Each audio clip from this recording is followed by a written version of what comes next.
কাল বসছে পদ্মা সেতুর ৬ নম্বর স্প্যান। দৃশ্যমান হবে প্রায় ১ কিলোমিটার সেতু। স্প্যান নিয়ে মাওয়া থেকে জাজিরা প্রান্তে রওনা দিয়েছে ক্রেন।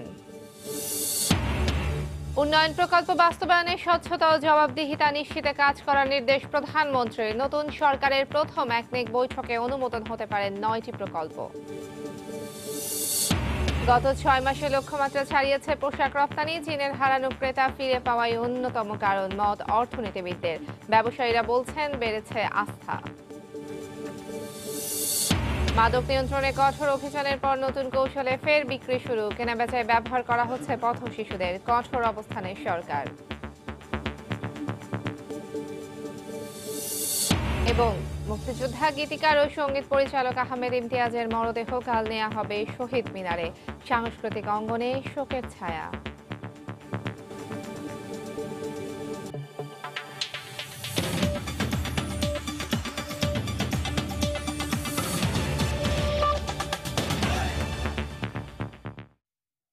সময় সংবাদের সঙ্গে আছি আমি তাহিয়া রুবাইয়াত অপলা। দীর্ঘ ৬ মাস পর কাল বসছে স্বপ্নের পদ্মা সেতুর ষষ্ঠ স্প্যান। আগের ৫টির সঙ্গে জাজিরা প্রান্তে বসানো হবে স্প্যান। এ লক্ষ্যে আজ সকালে স্প্যানটি মাওয়ার ইয়ার্ড থেকে নির্ধারিত পিলারের কাছে নিয়ে যাওয়ার কাজ শুরু হয়েছে। এটি বসানো হলে একসঙ্গে দৃশ্যমান হবে প্রায় ১ কিলোমিটার সেতু। সবকিছু প্রস্তুত থাকলেও শুকনো মৌসুমে নদীর নাব্য সংকটের কারণে স্প্যান বসাতে বিলম্ব হয়েছে বলে জানিয়েছেন প্রকল্প পরিচালক। সাইফুল ইসলামের ছবিতে রিপোর্ট এহসান জুয়েলের। নদীর জাজিরা প্রান্তে আগের ৫টি স্প্যান মিলে বর্তমানে দৃশ্যমান ৭৫০ মিটার পদ্মা সেতু। কাজ শুরুর পর ২০১৭ সালের ৩০ সেপ্টেম্বর নদীতে ৩৭ এবং ৩৮ নম্বর পিলারে বসানো হয়েছিল প্রথম স্প্যান। এরপর ক্রমান্বয়ে জাজিরা প্রান্তের দিকে এগিয়ে গত বছরের জুন মাসে সবশেষ ৪২ নম্বর পিলারে পঞ্চম স্প্যানটি বসানোর মধ্য দিয়ে পাড়ের সাথে সংযোগ ঘটে পদ্মা সেতুর। ফলে ৬টি পিলার মিলে একটি মডিউলের কাজ পুরো শেষ হয়। প্রথম স্প্যানটির সাথে এখন ৩৬ এবং ৩৭ নম্বর পিলারের মধ্যে বসানো হবে ষষ্ঠ স্প্যান। এ দুটো পিলারে যে স্প্যানটি বসবে মাসখানেক আগে থেকেই ধূসর রং করা শেষে সেটি অপেক্ষমান রাখা হয় মাওয়া ইয়ার্ডের বাইরে। মঙ্গলবার সকালে শুরু হয় এটিকে প্রায় ৫ কিলোমিটার দূরের জাজিরা প্রান্তে নির্ধারিত পিলারের কাছে নিয়ে যাওয়ার কাজ। প্রায় ৩,০০০ মেট্রিক টন ওজনের ১৫০ মিটার দৈর্ঘ্যের স্প্যানটি পরিবহন করছে ৩৬০০ মেট্রিক টন ওজন বহনে সক্ষম বিশ্বের সর্বাধুনিক ক্রেন। নদীতে পলি জমে তলদেশের গভীরতা কমে যাওয়ায় ড্রেজিং করে নদীর গভীরতা বাড়াতে হয়েছে বলে স্প্যান বসানোর এই বিলম্ব বলছেন সংশ্লিষ্টরা। ড্রেজিং এর জন্য আমাদের সমস্যা হচ্ছে, এত বেশি পলি পড়ে গেছে, আমাদের যে চ্যানেলটা আমরা তৈরি করছিলাম অ্যালং দা আমাদের অ্যালাইনমেন্ট সেটা ভরে গেছে। প্রায় ৪ মিলিয়ন কিউবিক মিটার অতিরিক্ত মাটি এবার বসছে। আমরা এখন ছোট বড় ১৫টা ড্রেজার লাগিয়েছি। ড্রেজারটা আছে খুবই পাওয়ারফুল ড্রেজার, হাই ভলিউম ড্রেজিংয়ের জন্য এবং কম্পিউটার কন্ট্রোল। একবার যদি আমি সেকশন বলে দিই যে এটা ড্রেস করতেই থাকবে, বলে আসতেছে যে আরও সফিস্টিকেটেড ড্রেজার, যেটা এত পাওয়ারফুল দরকার নাই, কিন্তু একটু আস্তে আস্তে কাটতে হবে। এখন পর্যন্ত মূল সেতুর কাজে অগ্রগতি হয়েছে ৬৩ ভাগ। সেতুতে ষষ্ঠ স্প্যান যোগ হলে সেখানে আরও এক ধাপ অগ্রগতি হবে। দীর্ঘ ৬ মাসের অপেক্ষার অবসান হচ্ছে। জাজিরা প্রান্তে আগের ৫টি স্প্যানের সঙ্গে মাওয়া প্রান্তের দিকে এগিয়ে বসানো হবে এই স্প্যানটি। প্রস্তুত করা হয়েছে ৩৬ নম্বর পিলারটিও। ফলে একসঙ্গে দৃশ্যমান হবে ৯০০ মিটারের পদ্মা সেতু। এহসান জুয়েল, সময় সংবাদ, মাওয়া, মুন্সিগঞ্জ। উন্নয়ন প্রকল্প বাস্তবায়নে স্বচ্ছতা ও জবাবদিহিতা নিশ্চিতে মন্ত্রীদের ঐক্যবদ্ধভাবে কাজ করার নির্দেশ দিয়েছেন প্রধানমন্ত্রী শেখ হাসিনা। সকালে নতুন সরকারের অর্থনৈতিক পরিষদের নির্বাহী কমিটি একনেকের প্রথম সভায় কথা বলেন তিনি। রাজধানীর শেরেবাংলা নগরে এনএসি সম্মেলন কক্ষে প্রধানমন্ত্রী শেখ হাসিনার সভাপতিত্বে ৯টি উন্নয়ন প্রকল্প নিয়ে আলোচনা চলছে। নতুন সরকারের প্রথম এবং চলতি অর্থ বছরের ১৫তম একনেক সভা। ১০ম সংসদে মন্ত্রিসভায় এসেছে রদবদল, তাই অর্থনৈতিক পরিষদের নির্বাহী কমিটিতেও নতুন মুখ। একনেক প্রধানমন্ত্রী শেখ হাসিনার সভাপতিত্বে শুরু হয় বৈঠক। উন্নয়নের ধারাবাহিকতা রক্ষা এবং প্রকল্প বাস্তবায়নে স্বচ্ছতা ও জবাবদিহিতা নিশ্চিতের নির্দেশ দেন প্রধানমন্ত্রী। বিগত সরকারের শেষ সময়ে অনেকগুলি প্রকল্প আমরা খুব দ্রুত পাশ করে গেছে। আমি চাই যে প্রকল্পগুলি আমরা গ্রহণ করেছি সেগুলি দ্রুত বাস্তবায়ন শুরু করা এবং সেটাতে যথাযথভাবে হয়, সেটার উপর নজরদারিটাও বাড়াতে হবে। কারণ যত বেশি নজরদারি বাড়বে, কাজের গতি এবং কাজের মান তত বেশি ভালো হবে। আর সেই সাথে সাথে আগামী দিনের জন্য আমরা যে আবার যে 5 বছরের জন্য নির্বাচিত হয়ে আমরা ক্ষমতা আসলাম, সরকার গঠন করলাম এবং আপনারা নিশ্চয়ই দেখছেন একটা মন্ত্রিপরিষদ একটু নতুনভাবে ঢেলে সাজিয়েছি। কাজে আমরা চাই যে আমাদের যে লক্ষ্যটা, সেই লক্ষ্যটা যদি আমরা অর্জন করতে পারি। বৈঠকে 9টি প্রকল্প অনুমোদনের জন্য আলোচনার টেবিলে উঠেছে। এর মধ্যে রয়েছে 368 কোটি টাকা ব্যয়ে যাত্রাবাড়ির ড্যামরা অংশ 4 লেনে উন্নীতকরণ, প্রতি জেলা উপজেলায় অসচ্ছল মুক্তিযোদ্ধাদের জন্য বহুতল ভবন নির্মাণ প্রকল্প। যে কোনো প্রকল্প সর্বোচ্চ মান নিশ্চিতে কড়া নজরদারি রাখতে পরিকল্পনা কমিশনকে নির্দেশ দেন প্রধানমন্ত্রী। আমাদের প্রবৃদ্ধি আমরা 7.86 ভাগে উন্নীত করতে পেরেছি, এটা আমাদের ধরে রাখতে হবে এবং সামনে আরো এগিয়ে যেতে হবে। সে কথা মাথায় রেখেই আমাদের প্রকল্প বাছাই করা এবং প্রকল্প প্রণয়ন ও বাস্তবায়ন এই দিকে আমাদের বিশেষভাবে দৃষ্টি দিতে হবে, যেন আমরা আমাদের দেশকে যে লক্ষ্য নিয়ে আমরা কাজ করে যাচ্ছি। কারণ আমরা প্রেক্ষিত পরিকল্পনা করেছি, আমরা 2021 সালে স্বাধীনতার যে সুবর্ণ জয়ন্তী পালন করবো, তার মধ্যে আমরা ইতিমধ্যেই মধ্যম আয়ের দেশ বা আমরা উন্নয়নশীল দেশ এখন, কিন্তু এই উন্নয়নশীল দেশ হিসেবে আমাদেরকে এটা ধরে রেখে বাস্তবায়ন করে আমাদের উন্নত দেশ হিসেবে বাংলাদেশকে গড়ে তুলতে হবে। বৈঠক শেষে সংবাদ সম্মেলনে আলোচনার বিস্তারিত তুলে ধরবেন পরিকল্পনা মন্ত্রী। সানবীর রূপল, সময় সংবাদ, ঢাকা। ঢাকা উত্তর সিটি কর্পোরেশন উপনির্বাচন নিয়ে বিকেলে কমিশন সভায় সিদ্ধান্ত হবে বলে জানিয়েছেন প্রধান নির্বাচন কমিশনার KM নুরুল হুদা। সকালে নির্বাচন কমিশন ভবনে এক প্রশিক্ষণ কর্মশালায় কথা জানান তিনি। এ সময় রাজনীতিবিদদের সঙ্গে দূরত্ব কমাতে নির্বাচনী কর্মকর্তাদের প্রতি আহ্বান জানান সিইসি। স্থানীয় সরকার নির্বাচনের দায়িত্ব নির্বাচন কমিশনের উপরে। কয়েকদিন পরেই ঢাকা সিটি কর্পোরেশন নির্বাচন হবে। আজকে সিদ্ধান্ত হবে কমিশন সভায়, সেটা হবে ঢাকা সিটি কর্পোরেশনের উত্তর এবং দক্ষিণ দুটোতে নির্বাচন হবে। উপজেলা পর্যায়ে নির্বাচন সারা দেশব্যাপী হবে। এরপর ইউনিয়ন পরিষদ নির্বাচন হবে। এই সবগুলো নির্বাচন পরিচালনা করার ক্ষেত্রে একটা প্রস্তুতিমূলক অবস্থান, প্রস্তুতিমূলক একটা প্রক্রিয়ার অংশ হলো এই প্রশিক্ষণ। মাদক নিয়ন্ত্রণে কঠোর অভিযানের পর নতুন কৌশলে বিক্রিতে নেমেছে সিন্ডিকেটগুলো। লোকচক্ষুর আড়ালে কেনাবেচায় ব্যবহার করা হচ্ছে পথ শিশুদের। এছাড়া যেসব এলাকায় গত বছর অভিযান চালানো হয় সেই এলাকায় ফের চড়া দামে বিক্রি হচ্ছে মাদক। এ বিষয়ে জিরো টলারেন্স নীতির ওপর আবারও জোর দিলেন স্বরাষ্ট্রমন্ত্রী। সেলিয়া সুলতানার প্রতিবেদন। আগে প্যাথেড্রিন 5 থেকে 600 টাকায় মিলত, এখন দাম 2000 থেকে 2200 টাকা। অভিযানের পর বেড়েছে দাম, কিন্তু বন্ধ হয়নি বেচাকেনা। মালের মধ্যে শেয়ারিং হয়েছে, যে আমি আবার সেই পাল্টা নিলাম। না তারপরও তো শেয়ারিং হয়েছে। গত বছরের মে মাসে রেল লাইন ধরে চালানো হয় মাদক বিরোধী অভিযান। আটকও হয় অর্ধশতাধিক। কিছুদিন যেতেই একই স্পটে আবারও শুরু হয় মাদক বেচাকেনা। অভিযানের সময় গ্রেপ্তারকৃতরা জামিনে বেরিয়ে করছে একই কাজ। 3 দাম 1 2 3 2200 টাকা, 2000 টাকা থেকে 2200 টাকা, আগে 100 টাকা করে ছিল। টিটিপাড়া কমলাপুর এলাকায় গ্রেপ্তারের ঝুঁকি এড়াতে পথ শিশুদের ব্যবহার করে বিক্রির কাজ চালাচ্ছে মাদক ব্যবসায়ীরা।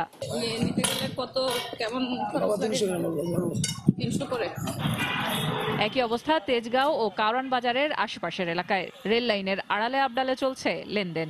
মাদকদ্রব্য নিয়ন্ত্রণ অধিদপ্তর বলছে, গত বছরের অভিযানে 13,500-এর বেশি মামলা দায়ের করা হয়েছে। আসামি গ্রেপ্তার হয়েছে 15,000-এর বেশি। নতুন আইনের মৃত্যুদণ্ডের বিধান মাদক নিয়ন্ত্রণে আরো ফলপ্রসূ হবে বলে মনে করেন সংস্থাটির মহাপরিচালক।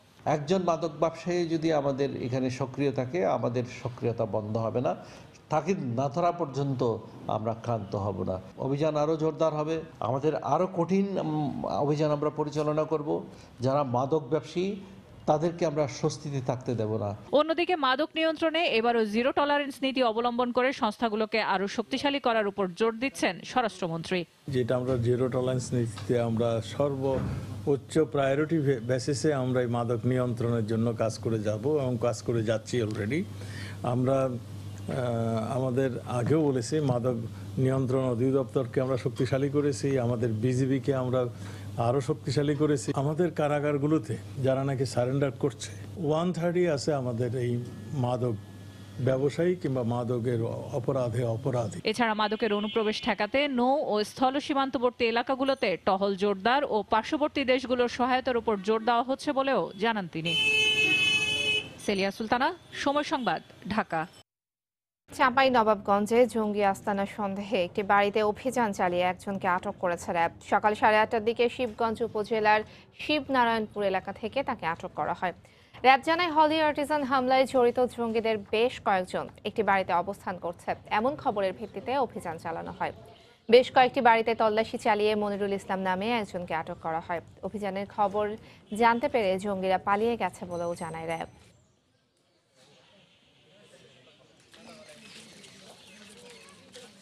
হলি আর্টিজানের পরেও বেশ কয়েকটি দুর্ধর্ষ নারকীয় হামলা দেশে চালিয়েছে। তো আজকে তদন্তে এর মধ্যে শীর্ষস্থানীয় অনেকেরই নাম বেরিয়ে আসছে, যাদের মধ্যে এখনো প্রায় 6-7 জনের মধ্যে পলাতক আছে। আমাদের ধারণা ছিল তাদেরকে এখান থেকে গ্রেফতার করা সম্ভব হবে, কিন্তু তারা আমাদের উপস্থিতি টের পেয়ে আগেই এখান থেকে তারা সটকে পড়েছে। এদিকে মানিকগঞ্জে বিপুল পরিমাণ অস্ত্র, গুলি, বোমা ও বোমা তৈরির সরঞ্জাম সহ একজনকে আটক করেছে র্যাব। সকালে সিংগাইর উপজেলা থেকে তাকে আটক করা হয়। র্যাব 4 জানায়, নাশকতার উদ্দেশ্যে অস্ত্র মজুদ রয়েছে এমন খবরে পূর্ব ভাকুম গ্রামে অভিযান চালানো হয়। এ সময় বাসের আলীর বাড়ির পাশ থেকে একটি বিদেশি পিস্তল, 2 রাউন্ড গুলি, 10টি ককটেল, 4টি পেট্রোল বোমা ও বোমা তৈরির সরঞ্জাম উদ্ধার করা হয়। পরে ঘটনায় তমছের আলী নামে একজনকে আটক করে র্যাব 4-এর সদস্যরা। জিজ্ঞাসাবাদের এক পর্যায়ে সে স্বীকার করে পূর্বশত্রুতার জেরে বাছারকে ফাঁসাতে অস্ত্র ও গুলি ওই স্থানে মজুত রাখা হয়। তদন্ত করে ব্যবস্থা নেওয়া হবে বলে জানিয়েছে র্যাব। যে মোবাইল ফোন থেকে আমাদেরকে এই তথ্যটি জানানো হয়েছিল, সেই বাড়ির ব্যক্তিকে তাকে আমরা আটক করি। আটক করার পর জিজ্ঞাসাবাদের পর তিনি স্বীকার করেন যে তিনি শত্রুতাবশত তাদেরকে ফাঁসানোর উদ্দেশ্যে এই দ্রব্যগুলি এদের বাড়ির পিছনে রেখেছিলেন। ঢাকা বরিশাল নৌ রুটে মিয়ারচর নৌ চ্যানেলের নাব্য সংকট নিয়ে সময় সংবাদে খবর প্রকাশের পর ঘটনাস্থল পরিদর্শনে গেছেন বিআইডব্লিউটি এর প্রতিনিধি দল। সেখানে আছেন আমাদের রিপোর্টার মাহমুদ রাকিব। আমরা সরাসরি চলে যাব তার কাছে। রাকিব, হ্যাঁ আপনি জানেন যে মূলত মিয়ারচর নৌ রুট, যেটি ঢাকা বরিশাল নৌ রুটের মূল চ্যানেল, সেই চ্যানেলটি সময় সংবাদে শুক্রবার সংবাদ প্রচারের পর আজ এখানে ঢাকা থেকে বিআইডব্লিউটিএ, বাংলাদেশ নৌবাহিনীর একটি প্রতিনিধি দল এখানে এসেছে। তারা এই মুহূর্তে এটি পরিদর্শন করছেন।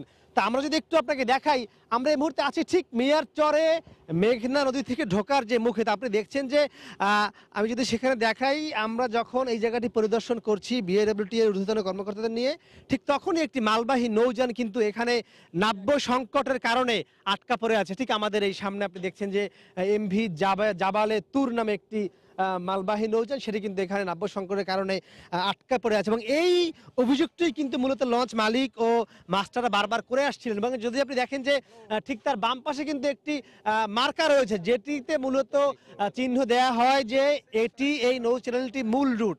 এবং তার অপর পাশে আপনি দেখছেন যে দুপাশেই কিন্তু চর রয়েছে, বেশ বড় বড় দুটি চর রয়েছে। এবং এই চরের মাঝখানে নাব্য সংকট থাকার কারণে কিন্তু একটি মালবাহী নৌযান এখানে আটকা পড়েছে। এবং যারা আপনার মূলত মালিক কিংবা মাস্টার, তারা বলছেন যে এমনটি প্রায় তাদের যে যাত্রীবাহী নৌযান রয়েছে সেটিও কিন্তু এখানে এভাবে আটকা পড়ে থাকে। তো এই যে সমস্যাটি এই মিয়ারচর নামক নৌরুটে আছে, এই সমস্যাটি সমাধান করবার জন্য আজ এখানে বিআইডব্লিউটি এসছে।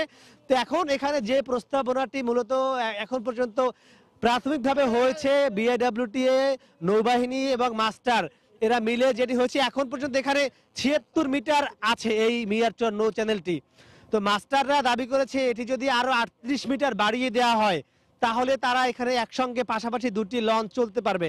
তো বিআইডব্লিউটিএ এবং নৌবাহিনী তারা মোটামুটি একমত পোষণ করেছে যে তারাও এখানে আরো 38 মিটার, অর্থাৎ এখন 76 মিটার আছে, আরো 38 মিটার বাড়িয়ে এটি বড় করা হবে এই চ্যানেলটি। তো সেই প্রস্তাবনাটি এখানে মোটামুটি এখন তারা একমত হয়েছে। তবে এটি ঢাকা যাওয়ার পরে বিআইডব্লিউটিএ প্রধান কার্যালয় এবং যেটি বাস্তবায়ন করে তারা সেই সংস্থা সবাই মিলিয়ে এটি চূড়ান্তভাবে পাশ হওয়ার পরে এটি আসলে আপনাকে বলা যাবে যে এখানে আরো 38 মিটার বাড়ানো হবে কিনা। তবে বাস্তবতা কিন্তু হলো এখানে যে আপনি দেখছেন যে এমনটি কিন্তু প্রায় ঘটে থাকে, বিভিন্ন ধরনের নৌযান এই নাব্য সংকটের কারণে এই মিয়ারচরে আটকে পড়ে থাকে। তো মোটামুটি আমার কাছ থেকে মিয়ারচরে যে পরিদর্শন চলছে বিআইডব্লিউটির, তারাই ছিল সবশেষ খবর। অপলা। ঢাকা বরিশাল নৌরুটে মিয়ারচর নৌ চ্যানেলের নাব্য সংকট নিয়ে সময় সংবাদে সংবাদ প্রকাশের পর ঘটনাস্থল পরিদর্শনে গেছেন বিআইডব্লিউটি এর প্রতিনিধি দল এবং তার সবশেষ বিস্তারিত জানাচ্ছিলেন সহকর্মী মাহমুদ রাকিব। চলে যাচ্ছি পরবর্তী খবরে। লক্ষ্যমাত্রার চেয়ে গত 6 মাসে বাংলাদেশের পোশাক রপ্তানি হয়েছে 8.5%-এরও বেশি। অর্থনীতিবিদদের মতে ডলারের বিপরীতে টাকার মান কমে যাওয়ার পাশাপাশি চীনের হারানো ক্রেতাদের ক্রয় আদেশ পাওয়ার পোশাক রপ্তানি বেড়েছে। ব্যবসায়ীরা বলছেন বাংলাদেশের পোশাক শিল্পের প্রতি বিদেশি ক্রেতাদের আস্থা বেড়েছে। বিস্তারিত হরিপদ সাহার প্রতিবেদনে। বাংলাদেশের রপ্তানির পরিসংখ্যানে গত প্রায় 3 দশক থেকে শীর্ষে অবস্থান করছে তৈরি পোশাক খাত। চলতি অর্থবছরে 6.77% প্রবৃদ্ধি ধরে এ শিল্পের রপ্তানি লক্ষ্যমাত্রা নির্ধারণ করা হয় 3,269 কোটি মার্কিন ডলার। আর অর্থবছরের প্রথম 6 মাসে পোশাক খাতের রপ্তানির লক্ষ্যমাত্রা ছিল 1,575 কোটি ডলার, যার বিপরীতে রপ্তানি হয়েছে 1,708 কোটি ডলারের পোশাক। ব্যবসায়ীরা বলছেন বড় অঙ্কের বিনিয়োগে ধারাবাহিক উন্নয়নের ফল আসতে শুরু করেছে পোশাক খাতে। বায়ারদের আমরা কনফিডেন্সটা অনেক বাড়াতে পেরেছি। ফার্স্ট যে জিনিসটা হলো আমরা ওয়ার্কপ্লেস সেফটির উপরে কাজ করেছি গত 5টা বছর। প্রচুর টাকা ইনভেস্টমেন্ট করেছি আমরা সবাই মিলে। গ্রিন ফ্যাক্টরি করা হয়েছে, এনার্জি এফিশিয়েন্ট ফ্যাক্টরি করা হয়েছে, এনভায়রনমেন্ট ফ্রেন্ডলি ফ্যাক্টরি করা হয়েছে, সেটা একটা কারণ। আরেকটা হলো যে আমরা মেশিনারি অনেক আপগ্রেডেশন করেছি। সবচেয়ে বড় বাজার জার্মানিতে গত 6 মাসে ওভেন পোশাকের রপ্তানি বেড়েছে 18%, নিট পণ্যে তা প্রায় 11%। France, Netherland, Poland, Sweden, Canada সহ কয়েকটি দেশে রপ্তানি প্রবৃদ্ধি 2 অঙ্ক ছাড়িয়েছে। দীর্ঘদিন ধরে জিএসপি সুবিধা বঞ্চিত মার্কিন বাজারে বাংলাদেশের পোশাক রপ্তানি বেড়েছে প্রায় 19%। এছাড়া অপেক্ষাকৃত নতুন বাজারেও রপ্তানি প্রবৃদ্ধি গড়ে 36%-এর ওপরে। টাকার অবমূল্যায়ন আমাদের রপ্তানিকারকদেরকে কিছুটা এক্সচেঞ্জ রেটে নেগোশিয়েট করবার মতো কিছুটা সুবিধা দিয়েছে। বেশ কিছুকাল থেকে দেখছিলাম যে চীন থেকে অর্ডার ধীরে ধীরে অন্যান্য দেশে রিলোকেট করছে, তার কিছু অংশ বাংলাদেশও পাচ্ছে এবং সাম্প্রতিককালে তার একটা ইতিবাচক প্রভাব আমরা আমাদের রপ্তানির মধ্যে দেখতে পাচ্ছি। বেশ কিছু চ্যালেঞ্জ থাকলেও রপ্তানির এ ধারা অব্যাহত থাকলে 2021 সাল নাগাদ পোশাক শিল্পের রপ্তানি আয় $50 বিলিয়ন কাছাকাছি পৌঁছাবে বলে আশা করেন ব্যবসায়ীরা। আমাদের প্রোডাক্টিভিটিটা বাড়াতে হবে, আমাদের ডিজাইন ডেভেলপমেন্ট টিম করে আমাদের নতুন ডিজাইন করে প্রোডাক্টটাকে হায়ার ভ্যালু এডিশন, সেই ডিজাইন ডেভেলপমেন্ট টিম আমাদের করতে হবে। দেশের সবচেয়ে শ্রমঘন এ শিল্প সামনের দিনে আরও সম্প্রসারিত হওয়ার সুযোগ আছে, তবে সেজন্য শিল্পাঞ্চলে স্থিতিশীল পরিবেশ আর প্রয়োজনীয় অবকাঠামো সুবিধা নিশ্চিত করার উপর জোর দেন পর্যবেক্ষকরা। হরিপদ সাহা, সময় সংবাদ, ঢাকা। চট্টগ্রামের খাতুনগঞ্জে গত 1 সপ্তাহে ভোজ্য তেল, চিনি এবং ডালের দাম প্রকারভেদে প্রতি কেজিতে 1 থেকে 5 টাকা পর্যন্ত বেড়েছে। আন্তর্জাতিক বাজারে বুকিং ঊর্ধ্বগতির পাশাপাশি ডলারের দাম বাড়ার অজুহাত দিচ্ছেন ব্যবসায়ীরা, তবে আদা ও রসুনের দাম কিছুটা কমেছে। বিস্তারিত জানাচ্ছেন কমল দে। তুলনামূলক চাহিদা বাড়ার কারণে প্রতি বছরই শীত মৌসুমের শুরুতে বেড়ে যায় সয়াবিন তেলের দাম, কিন্তু এই বছর পুরোপুরি ব্যতিক্রম। শীতের শুরু এবং নির্বাচনের কাছাকাছি সময় হয় ভোজ্য তেলের বাজার ছিল একরকম স্থিতিশীল, কিন্তু অন্যান্য বছর যে সময় ভোজ্য তেলের দাম কমে সে সময় বাড়ছে সয়াবিন, সুপার সয়াবিন এবং পাম অয়েল সহ সব ধরনের ভোজ্য তেলের দাম। মিল মালিকরা মাল দিচ্ছে না, যার জন্য আমাদের বাজারটা লোকাল বাজারটা খুব একটা বেড়ে গেছে। কেজি প্রতি আমরা 2 থেকে 3 টাকা করে প্রতি মানে পাম অয়েলের দাম বেড়েছে, সোয়াবিনের দাম বেড়েছে প্রায় 2 থেকে 2.5 টাকা। সরবরাহ ঘাটতি দেখিয়ে বাড়ানো হয়েছে চিনির দামও। বর্তমানে পাইকারি পর্যায়ে প্রতি মণ চিনি বিক্রি হচ্ছে 1720 টাকা দরে। এক্ষেত্রে মিল মালিকদেরকেই দুষছেন সাধারণ ব্যবসায়ীরা। বিভিন্ন বেভারেজ কোম্পানির নাম দিয়ে তারা ডিলে করতেছে, গাড়িগুলি 3 দিন 4 দিন মিলের বাইরে রাখতেছে, তারা তাদের ইচ্ছা মতো ডেলিভারি দিচ্ছে, এর ফলে চিনির দামটা বাড়ছে। টাকার বিপরীতে ডলারের রেট বেশি হওয়ার অজুহাতে বেড়ে গেছে সব ধরনের ডালের দামও। আন্তর্জাতিক বাজারে যে বুকিংটা ছিল যেমন প্রায় $50-60 করে বেড়ে গেছে প্রত্যেকটা ডালের, ঠিক অনুরূপভাবে আমাদের দেশেও একই অবস্থা হয়েছে। এদিকে চাহিদার তুলনায় সরবরাহ কম থাকায় গত 2 সপ্তাহ ধরে চায়না রসুন এবং আদার দাম বাড়ছিল, কিন্তু এই সপ্তাহে এসে আদা ও রসুনের দাম প্রতি কেজিতে 10 থেকে 15 টাকা কমলো, 2 টাকা করে বেড়েছে পেঁয়াজের দাম। আদা ছিল 100 টাকা, এখন আজকের বাজার 75 টাকা। তারপর রসুন ছিল আপনার 70 টাকা, আজকে 58 টাকা। দেশের সবচেয়ে বড় ভোগ্য পণ্যের পাইকারি বাজার চট্টগ্রামের খাতুনগঞ্জে প্রতিদিন কয়েকশো কোটি টাকার লেনদেন হয়। দেশের ভোগ্য পণ্যের বাজার যেমন আমদানি নির্ভর, তেমনি চলে এখানে সিন্ডিকেট ব্যবসায়ীদের কারসাজি। এবারও তার ব্যতিক্রম হচ্ছে না। ডলারের মূল্য বৃদ্ধির অজুহাতে বেড়ে চলেছে সব ধরনের ভোগ্য পণ্যের দাম, আর তাই বাজারের দাম নিয়ন্ত্রণে রাখার জন্য বাজার মনিটরিংয়ের উপর গুরুত্ব দিচ্ছেন ব্যবসায়ীরা। চট্টগ্রামের খাতুনগঞ্জ থেকে কমল দে, সময় সংবাদ। লোকসানের কারণে বড় মৌসুমে ধানের পরিবর্তে দিন দিন সরিষা চাষে আগ্রহী হয়ে উঠছেন ফেনীর কৃষক। কম খরচে লাভ বেশি হওয়ায় জেলায় গত 15 বছরে গড়ে সরিষা আবাদ বেড়েছে 10 গুণ। কৃষি বিভাগ বলছে আগাম জাতের আমন বুনলে কৃষক সরিষার সঙ্গে 3 ফসল করতে পারবেন, এতে কমবে লোকসানের অঙ্ক। জুলহাস তালুকদারের ক্যামেরায় বখতিয়ার মুন্নার প্রতিবেদন। আমন ফসল ঘরে উঠবার পরপরই সরিষা ফুলের হলদে চাদরে মুড়িয়ে আছে ফেনী জেলার মাঠের পর মাঠ। এখানকার 1.5 লাখেরও বেশি কৃষি পরিবারের অনেকেই এখন বড় মৌসুমের লোকসান পোষাতে আমন ও বড় ফসলের মধ্যবর্তী স্বল্প সময়ের সরিষা চাষে আগ্রহী হয়ে উঠেছেন। কৃষি বিভাগের হিসেব অনুযায়ী 1995 সাল থেকে 2010 সাল পর্যন্ত এখানে সরিষার গড় আবাদ হয়েছিল 150 হেক্টর, কিন্তু গত 8 বছরে আবাদের এই পরিমাণ দাঁড়িয়েছে প্রায় 1500 হেক্টরেরও বেশি। শ্রমিক কম লাগে, সার ওষুধ কম লাগে, লাভের সংখ্যাটা বেশি। সরিষা আবাদের পরে আমরা মনে করেন কি আবার বড় করতে পারি, মানে বছরে 3 ফসল আমরা উঠাতে পারি। শস্য তেলগুলো আমরা খাই, আর বাকিগুলো থাকলে আমরা বিক্রি করি, আর খল্লিগুলো গাভীরে খাওয়াই এবং বিক্রি করি। ফেনীর কৃষি বিভাগ বলছে আমন ফসলের জাত পরিবর্তন করলে সরিষার পর আরেক ফসল বোনা সম্ভব। আমন ধান কাটার পরে নভেম্বরের প্রথম সপ্তাহে উচ্চ ফলনশীল বাড়ি শস্য 14 আবাদ করতে হবে। পরবর্তী টাইমে সেখানে বাড়ি শস্য 14 পর আমরা বোরো ধান আবাদ করতে পারবো। ফলে কৃষকরা 3 ফসল করলে কৃষকরা যে লসটা হচ্ছে সেই লসটা তারা পুষায় উঠতে পারবে। কৃষি বিভাগ জানায় প্রতি বছরের 15 অক্টোবর থেকে 15 নভেম্বর এই 1 মাস সরিষা বুননের উপযুক্ত সময়। কৃষকদের উদ্বুদ্ধ করতে চলতি মৌসুমে ফেনী জেলার 225 হেক্টর জমিতে সরিষা চাষের জন্য 1680 জন কৃষককে 1770 কেজি বীজ এবং 51 মেট্রিক টনেরও বেশি সার বিনামূল্যে সরবরাহ করেছে সরকারি কৃষি বিভাগ। কালীদহের মাইজবাড়িয়া গ্রাম থেকে বখতিয়ার মুন্না, সময় সংবাদ, ফেনী।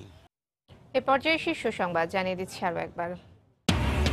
কাল বসছে পদ্মা সেতুর 6 নম্বর স্প্যান, দৃশ্যমান হবে প্রায় 1 কিলোমিটার সেতু। স্প্যান নিয়ে মাওয়া থেকে জাজিরা প্রান্তে রওনা দিয়েছে ক্রেন। উন্নয়ন প্রকল্প বাস্তবায়নে স্বচ্ছতা ও জবাবদিহিতা নিশ্চিতে কাজ করার নির্দেশ প্রধানমন্ত্রীর। নতুন সরকারের প্রথম একনেক বৈঠকে 8টি প্রকল্প অনুমোদন। গত 6 মাসে লক্ষ্যমাত্রা ছাড়িয়েছে পোশাক রপ্তানি। চীনের হারানো ক্রেতা ফিরে পাওয়ায় অন্যতম কারণ মত অর্থনীতিবিদদের। ব্যবসায়ীরা বলছেন বেড়েছে আস্থা। মাদক নিয়ন্ত্রণে কঠোর অভিযানের পর নতুন কৌশলে ফের বিক্রি শুরু। কেনাবেচায় ব্যবহার করা হচ্ছে পথ শিশুদের। কঠোর অবস্থানে সরকার। এবং মুক্তিযোদ্ধা গীতিকার ও সঙ্গীত পরিচালক আহমেদ ইমতিয়াজের মরদেহ কাল নেওয়া হবে শহীদ মিনারে। সাংস্কৃতিক অঙ্গনে শোকের ছায়া।